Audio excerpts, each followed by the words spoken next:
আসসালামু আলাইকুম। বীর চট্টলা টিভি থেকে আমন্ত্রণ জানাচ্ছি। আমি তানিশা সুলতানা আফিফা। লক্ষ্মীপুরের কমলনগরের দুর্যোগ আশ্রয় কেন্দ্রের নির্মাণাধীন কাজ ধীর গতিতে করার অভিযোগ উঠেছে।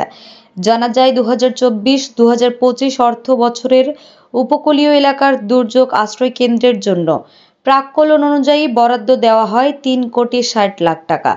এতে জেলার কমলনগরের চরকাদিরা ইউনিয়নের চরপাগলা গ্রামের একটি আশ্রয় কেন্দ্রের নির্মাণ করা হয়।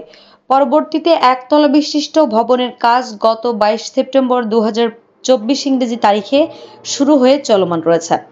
প্রাক্কলন অনুযায়ী নির্মাণাধীন ভবনের কাজ সম্পন্ন হবে আগামী 30 নভেম্বর 2025 ইংরেজি তারিখে।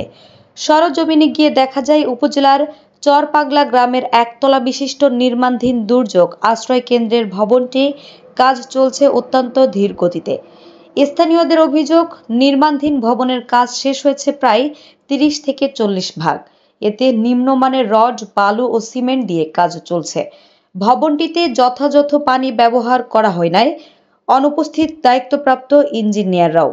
স্থানীয়দের দাবি, নির্মাণাধীন ভবনটি সড়ক থেকে দূরে হওয়ায় চরের ভিতরে যোগাযোগ ব্যবস্থার অজুহাত দেখিয়ে নানা অনিয়মে কাজ করছেন সংশ্লিষ্ট ঠিকাদার ও ইঞ্জিনিয়ার। মনিটরিংয়ের যথেষ্ট অভাব আশ্রয় কেন্দ্রটিতে।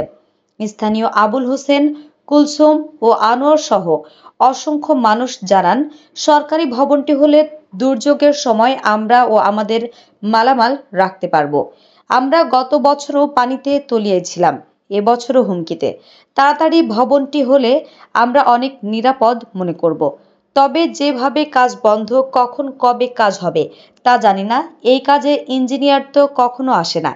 এ বিষয়ে দায়িত্বরত ইঞ্জিনিয়ার পিন্টু চাকমা বলেন, দুর্যোগ আশ্রয় কেন্দ্রের কাজ প্রায় 50 ভাগেরও বেশি শেষ হয়েছে। নির্ধারিত সময়ের আগে কাজ সম্পন্ন করা হবে। কাজের অগ্রগতির বিষয়ে মিস্টার্স লাভলি এন্টারপ্রাইজের স্বত্বাধিকারী মোহাম্মদ জুয়েল বলেন, আমাদের নির্মাণাধীন কাজ প্রায় 80 থেকে 90 ভাগ সম্পন্ন। অবশিষ্ট পলাস্টারের কাজ চলমান রয়েছে।